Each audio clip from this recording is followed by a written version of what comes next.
हैं कि इटली के यूनिफिकेशन में प्रॉब्लम्स क्या थी। देखिए, इटली का एक बहुत लंबा इतिहास रखा पॉलिटिकल फ्रेगमेंटेशन का, यानी इटली यूनिफाइड नहीं था, वो पॉलिटिकली काफ़ी सारे रजवाड़ों में टूटा हुआ था।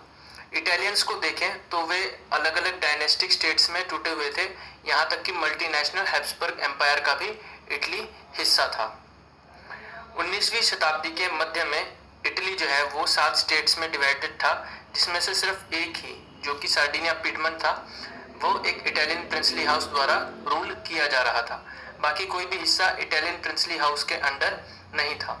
जो नॉर्थ था वो तो ऑस्ट्रियन हैब्सबर्ग्स के अंडर था, जो सेंटर था उस पर पोप का राज था, और जो साउथ का हिस्सा था वो बर्बन किंग्स जो थे स्पेन के, उनके राज में था। यहाँ तक कि इटालियन भाषा जो है उसका भी कोई एक पूरा प्रॉपर फॉर्म नहीं था, और लोकल और रीजनल लेवल पे काफ़ी सारे वेरिएशन, काफ़ी सारी डिफरेंसेस देखने को आसानी से मिल पाते थे। तो यहाँ आप देखिए, ये हमारा इटली है, जिसमें से जो नॉर्थर्न इटली है, लोम्बार्डी और वेनिशिया, ये ऑस्ट्रिया हैब्सबर्ग एम्पायर का हिस्सा है। फिर यहाँ पर ये जो सार्डिनिया पिडमंट वाला एरिया है, ये एक इटालियन प्रिंसली हाउस के अंडर है। यहाँ पर ये पेपल स्टेट्स पोप के अंडर है, और यहाँ पर ये जो किंगडम ऑफ टू सिसिलीज वाला एरिया है, ये सारा बर्बन किंग्स ऑफ स्पेन के राज में चल रहा है। तो ऐसा था इटली यूनिफिकेशन से पहले 1858 में। अब 1830s में क्या हुआ, गॉसिप मजीनी ने एक प्रोग्राम चलाया जिसमें वो चाहते थे कि एक यूनिटरी इटालियन रिपब्लिक बने, यानी इटली यूनिफाई हो और वह एक गणतंत्र राष्ट्र की तरह नक्शे पर उभर के आए। इसी कारण से उन्होंने सीक्रेट सोसाइटी भी बनाई थी, यंग इटली, ताकि वो अपने इस लक्ष्य की प्राप्ति कर सकें। फिर 1848 में जो अपराइजिंग्स हुई, जो विद्रोह हुए, इसके बाद अब जो जिम्मेवारी है वो सार्डिनिया पिडमंट के राजा किंग विक्टर इमैनुअल II पर आ गई कि वो इटली के जो अलग अलग स्टेट्स हैं इनको जोड़े, चाहे युद्ध के द्वारा ही सही। जो वहाँ की रूलिंग एलिट्स थी, जो अपर क्लास, जो राज करने वाले एलिट्स थे उस एरिया के, उनको ये दिखाई पड़ता था कि अगर इटली यूनिफाई हो जाता है तो आर्थिक प्रगति की काफ़ी अपॉर्चुनिटीज, काफ़ी पॉसिबिलिटी बढ़ जाएंगी, साथ ही साथ पॉलिटिकल डोमिनेंस भी उस एरिया में हो जाएगी। तो जो चीफ मिनिस्टर थे सार्डिनिया पिडमंट के, विक्टर इमैनुअल II के, उन्होंने फिर ये मूवमेंट चलाया कि अलग अलग जो इटली के एरियाज हैं उनको यूनिफाई करेंगे। लेकिन ध्यान रखें, ये जो केवर हैं ये ना तो कोई रेवोल्यूशनरी थे, ना ही कोई डेमोक्रेट थे, यानी ये लिबरलिज्म की सोच से इत्तेफाक नहीं रखते थे, ये कोई लिबरलिस्ट व्यक्ति नहीं थे। दूसरे ही एजुकेटेड और वेल्दी मेंबर्स की तरह इटालियन एलिट के, ये अपनी फ्रेंच ज़्यादा अच्छा बोलते थे इटालियन के मुकाबले। तो यानी आप इस चीज़ से ये समझ सकते हैं कि उस समय के जो इटालियन एलिट लोग थे, यानी जो इटालियन अपर क्लास के लोग थे, वो फ्रेंच ज़्यादा अच्छी बोल लेते थे इटालियन के मुकाबले। खैर, इन्होंने फ्रांस के साथ एक अलायंस कर लिया केवर ने, और इस अलायंस के कारण सार्डिनिया पिडमंट जो है वो 1859 में ऑस्ट्रियन फोर्सेस को हरा पाए। तो इससे जो लोम्बार्डी और वेनिशिया वाला एरिया है वो सार्डिनिया पिडमंट को मिल गया। रेगुलर ट्रूप्स तो थी ही, रेगुलर आर्मी तो थी ही विक्टर इमैनुअल II के पास। इसके साथ साथ काफ़ी सारे वॉलंटियर्स भी उन्हें आसानी से मिल गए गॉसिप गारिबाल्डी की लीडरशिप के अंदर। ये जो गॉसिप गारिबाल्डी है, ये भी एक बहुत जानी मानी हस्ती थे, जिन्होंने काफ़ी सारे वॉलंटियर्स विक्टर इमैनुअल II को इकट्ठा करने में मदद की। ये गॉसिप मजीनी की बातों से बहुत ज़्यादा प्रभावित थे, और इसीलिए जब विक्टर इमैनुअल II ने इटली को यूनिफाई करने का बेड़ा उठाया तो ये उसका समर्थन करने लगे। 1860 में गारिबाल्डी और उसके लोग साउथ इटली की ओर बढ़ने लगे और किंगडम ऑफ टू सिसिलीज में घुस गए, जहां इन्होंने वहां के लोकल किसानों का सपोर्ट जीत लिया, जिससे कि वहां के जो स्पेनिश राजा थे वो उनको भगा दिया गया। 1861 में विक्टर इमैनुअल II को यूनाइटेड इटली का राजा घोषित कर दिया गया।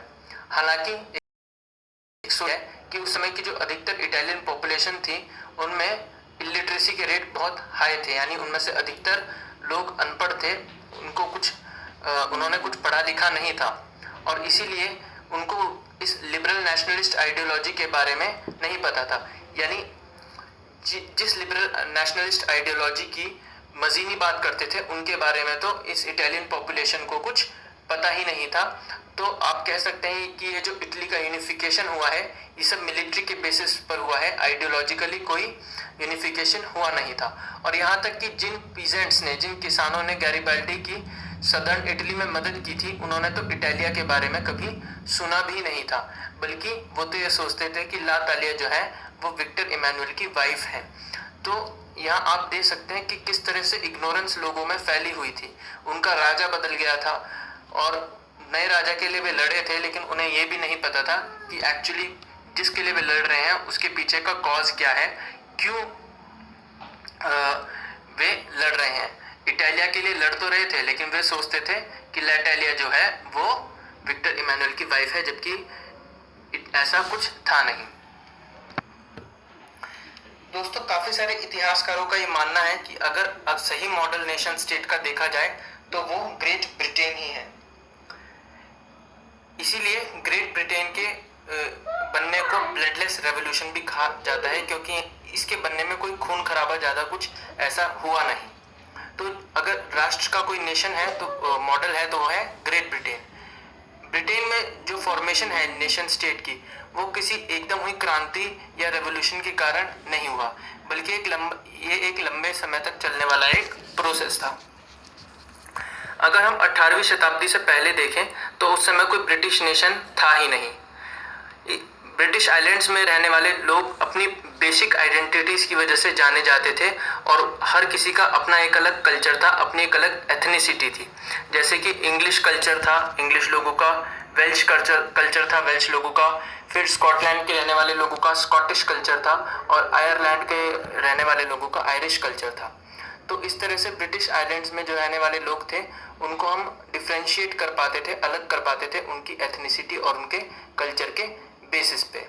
इन सभी एथनिक ग्रुप्स के अपने अपने कल्चर थे और अपने अपने पॉलिटिकल ट्रेडिशंस थे।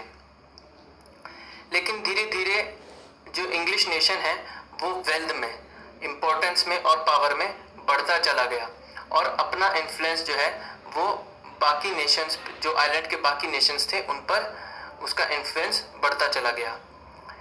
इंग्लिश पार्लियामेंट जिसने 1688 में ही मोनार्की से पावर ले ली थी एक कॉन्फ्लिक्ट के बाद, वह एक ऐसा इंस्ट्रूमेंट बन के आया, यानी इंग्लिश पार्लियामेंट एक ऐसा इंस्ट्रूमेंट बन के आया जिससे कि एक नेशन स्टेट का निर्माण शुरू हुआ जिसके सेंटर में इंग्लैंड था। इस नेशन स्टेट के निर्माण में सबसे पहला कदम था स्कॉटलैंड को अपने अंदर लेना, और यही बात हुई act of union between England and Scotland के द्वारा।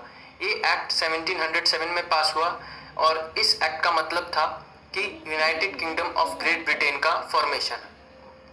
इफेक्ट में हम ये कह सकते थे कि अब इंग्लैंड जो है वो अपना इन्फ्लुएंस स्कॉटलैंड पर इम्पोज कर सकता था, लागू कर सकता था। ब्रिटिश पार्लियामेंट में जो डोमिनेशन था वो इंग्लिश मेंबर्स का था, वो इंग्लिश मेंबर्स से भरी हुई थी। तो ये जो ग्रोथ थी ब्रिटिश आइडेंटिटी की, इसका मतलब था कि स्कॉटलैंड का जो अपना अलग कल्चर था, जो अपने उसकी पॉलिटिकल संस्थाएं थी, उनको धीरे धीरे दबाना, और यही हुआ भी। जो कैथोलिक क्लैंस थे, जो कैथोलिक्स थे, जो स्कॉटिश एरियाज में रहते थे, सबसे ज़्यादा तो उनके साथ बुरा हुआ, उनको बहुत ज़्यादा दबाया गया। जब भी वे अपनी आज़ादी घोषित करने की कोशिश करते थे उनको कुचल दिया जाता था। स्कॉटिश हाईलैंडर्स को या स्कॉटलैंड में रहने वाले लोगों को अपनी लोकल भाषा बोलने का अधिकार नहीं था, ना ही उनको अपनी नेशनल ड्रेस पहनने की आज़ादी थी। और इसी के चलते काफ़ी सारे जो हैं वो अपने होम टाउन या होमलैंड को छोड़कर भागने लगे, यानी वे लोग स्कॉटलैंड को छोड़कर जाने लगे क्योंकि उन्हें अपने ही देश में खुलकर जीने की आज़ादी नहीं मिल पा रही थी। इसके बाद आयरलैंड को भी ब्रिटेन का हिस्सा बना दिया गया। आयरलैंड के साथ भी काफ़ी हद तक कुछ वैसा ही हुआ जैसा कि स्कॉटलैंड के साथ हुआ। आयरलैंड एक ऐसी कंट्री थी जो बहुत गहरे तरीके से कैथोलिक्स और प्रोटेस्टेंट्स में बटी हुई थी। इंग्लिश ने आयरलैंड के प्रोटेस्टेंट्स की मदद की कि वे अपना वर्चस्व, अपनी डोमिनेंस स्थापित कर सके एक ऐसी कंट्री में जिसमें अधिकतर लोग कैथोलिक्स थे। कैथोलिक लोगों ने ब्रिटिश डोमिनेंस के खिलाफ, ब्रिटिश वर्चस्व के खिलाफ आंदोलन भी किए, लेकिन इन सभी आंदोलनों को दबा दिया गया। एक आंदोलन जो काफी फेमस हुआ वो था वुल्फ टोन और उसके यूनाइटेड आयरिशमैन द्वारा, जो कि 1798 में किया गया था, लेकिन ये आंदोलन भी फेल रहा और इसके बाद आयरलैंड को यूनाइटेड किंगडम का भाग बना दिया गया 1801 में। एक नए ब्रिटिश नेशन का निर्माण हुआ जिसमें जो इंग्लिश कल्चर था उसको खूब प्रोपोगेट किया गया, खूब फैलाया गया और इस नए ब्रिटिश नेशन में वर्चस्व भी इस इंग्लिश कल्चर का ही था। नए ब्रिटेन के जो सिंबल्स थे, यानी ब्रिटिश फ्लैग, यूनियन जैक जो वहाँ का फ्लैग है, फिर God save our noble king जो वहाँ का नेशनल एंथम है, और इंग्लिश लैंग्वेज, इन सभी को खूब प्रमोट किया गया और ओल्डर नेशंस जिनको साथ का भागीदार होना चाहिए था इस यूनियन में, वो साथ के ना होके सबऑर्डिनेट यानी उससे कमतर पार्टनर्स हो गए इस यूनियन में, क्योंकि उनका जो कल्चर था, उनकी जो आइडेंटिटी, उसको धीरे धीरे ख़त्म करके एक पूरी इंग्लिश डोमिनेंस ब्रिटिश आइलैंड्स के एरिया में स्थापित कर दी गई।